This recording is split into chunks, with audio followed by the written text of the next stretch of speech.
السلام علیکم۔ اور چاند پھٹ گیا، شق ہو گیا، دو ٹکڑوں میں تقسیم ہو گیا۔ انسان کے وجود میں آنے سے پہلے کروڑوں سال قبل ایک عظیم ستارہ زمین سے ٹکرایا تھا، جس کی وجہ سے زمین کے کچھ ٹکڑے بکھر کر خلا میں چلے گئے تھے۔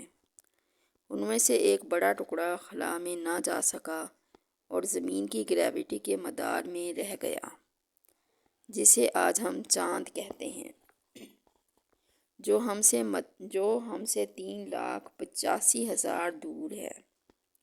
اسلامی تعلیمات کے مطابق آج سے 1400 سال پہلے اللہ کے نبی محمد صلی اللہ علیہ وآلہ وسلم نے اس چاند کے 2 ٹکڑے کیے۔ مگر سوال یہ ہے کہ آج کی سائنس، جس کی رسائی چاند تک ہو چکی ہے اور بہت سارے خلاباز چاند پر قدم رکھ چکے ہیں، کیا انہیں چاند کے ٹکڑے ہونے کے کوئی ثبوت ملے یا نہیں؟ اس سے پہلے ہمیں یہ جاننا ہوگا کہ واقعہ شق القمر کیسے ہوا تھا۔ روایات کے مطابق ہجرت سے 5 سال قبل قریش کے کچھ لوگ حضور اقدس صلی اللہ علیہ وآلہ وسلم کے پاس آئے اور کہا کہ اگر آپ واقعی اللہ کے سچے نبی ہیں تو ہمیں کوئی معجزہ دکھائیے۔ اس پر آپ صلی اللہ علیہ وآلہ وسلم نے ان سے پوچھا کہ تم لوگ کیا دیکھنا چاہتے ہو؟ تو ان لوگوں نے سوچا کہ کوئی ایسا کام کرایا جائے جو ناممکن ہو۔ انہوں نے حضور صلی اللہ علیہ وآلہ وسلم سے کہا، اس چاند کے 2 ٹکڑے کر دیجئے۔ نبی صلی اللہ علیہ وآلہ وسلم نے فرمایا، اگر یہ چاند ٹوٹ جائے تو کیا تم لوگ ایمان لے آؤ گے؟ تو کہنے لگے کہ ہاں، ہم ایمان لے آئیں گے۔ حضور صلی اللہ علیہ وآلہ وسلم نے اللہ تعالیٰ سے دعا فرمائی اور چاند کی طرف اشارہ کیا۔ دیکھتے ہی دیکھتے چاند پھٹ پڑا اور اس کے 2 ٹکڑے ہو گئے، یہاں تک کہ لوگوں نے دیکھا کہ چاند کا ایک ٹکڑا پہاڑ کے ایک طرف اور دوسرا دوسری طرف ہو گیا۔ یہ سارا منظر سب نے اپنی آنکھوں سے دیکھا۔ پھر نبی علیہ الصلوۃ والسلام نے فرمایا، لوگوں دیکھ لو، یاد رکھنا اور گواہ رہنا۔ اس کے بعد آپ صلی اللہ علیہ وآلہ وسلم نے پھر اپنی انگلی سے چاند کی طرف اشارہ کیا اور وہ دیکھتے ہی دیکھتے پہلے کی طرح جڑ گیا۔ مگر کفار مکہ نے اتنا بڑا معجزہ دیکھنے کے بعد بھی کہا، یہ تو صرف محمد صلی اللہ علیہ وسلم کا جادو ہے۔ ان میں ابو جہل بھی شامل تھا۔ مگر قریش کے کچھ عقلمند لوگوں کا خیال تھا کہ جادو کا اثر صرف حاضر لوگوں پر ہی رہتا ہے، اس کا اثر ساری دنیا پر نہیں ہو سکتا۔ لہٰذا انہوں نے طے کیا کہ جو لوگ دوسرے علاقوں اور ملکوں میں گئے ہوئے ہیں، جب وہ سفر سے مکہ واپس آئیں گے تو ان سے پوچھیں گے کہ کیا انہوں نے بھی چاند کو 2 ٹکڑے ہوتے دیکھا تھا؟ اگر انہوں نے گواہی دی تو یقیناً محمد صلی اللہ علیہ وآلہ وسلم سچے ہیں۔ لہٰذا جب قافلے واپس آئے اور ان سے پوچھا گیا تو انہوں نے کہا کہ ہاں، ہم نے بھی اس دن چاند کو 2 حصوں میں بٹتے دیکھا تھا۔ لیکن قریش کے لوگوں نے اس کی یہ تاویل گھڑی کہ جادو دراصل آسمان پر کیا گیا تھا، اس لیے جس نے بھی چاند کو جہاں سے بھی دیکھا انہیں وہ جادوئی منظر نظر آیا۔ اس تاویل کے بعد چند ہی لوگ ایمان لائے اور باقی گمراہ ہی رہے۔ کفار مکہ کی طرح بعد میں آنے والے منکرین اور ملحدین نے بھی شق القمر کے اس معجزے کو جھوٹا ثابت کرنے کی بڑی کوششیں کیں اور اس معجزے پر کئی اعتراضات کیے، جن میں یہ کہا گیا کہ اگر چاند 2 ٹکڑے ہونے کا معجزہ حقیقت میں ہوا تھا تو دوسرے شہروں اور ممالک میں کیوں نظر نہیں آیا؟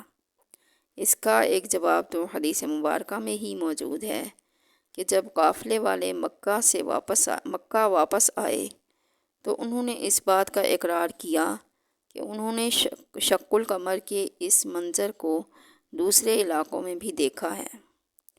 وہ لوگ خود نبی صلی اللہ علیہ وآلہ وسلم کے شدید مخالف تھے۔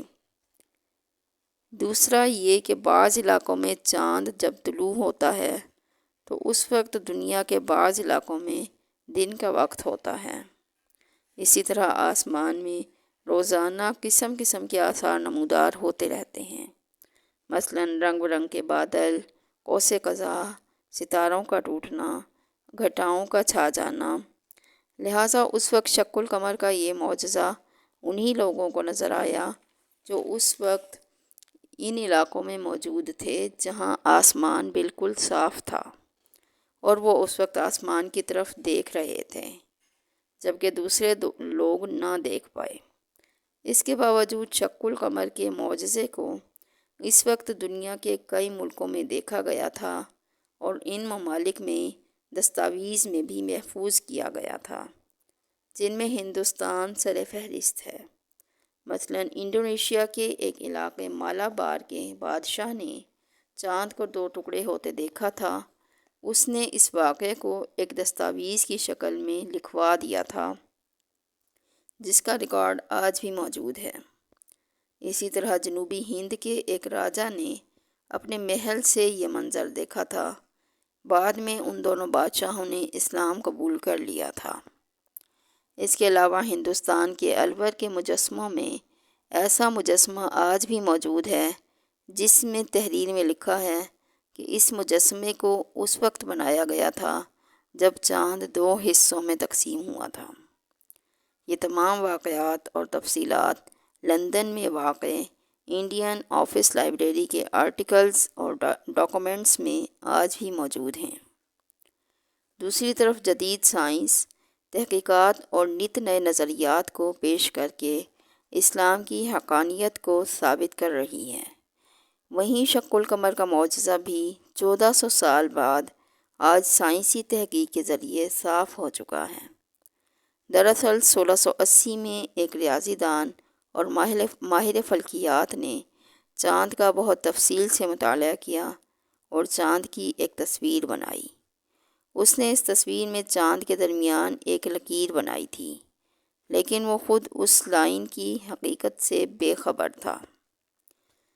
دراصل یہ شق القمر کے معجزے کا وہ ثبوت تھا جو پہلی بار کسی غیر مسلم سائنسدان نے دنیا کے سامنے پیش کیا تھا۔ اس کے 200 سال بعد ناسا نے چاند کی تصویر جاری کی۔ قدیمی اور جدید تصویر کا موازنہ کیا گیا تو دونوں میں یہ لکیر مشترک پائی گئی۔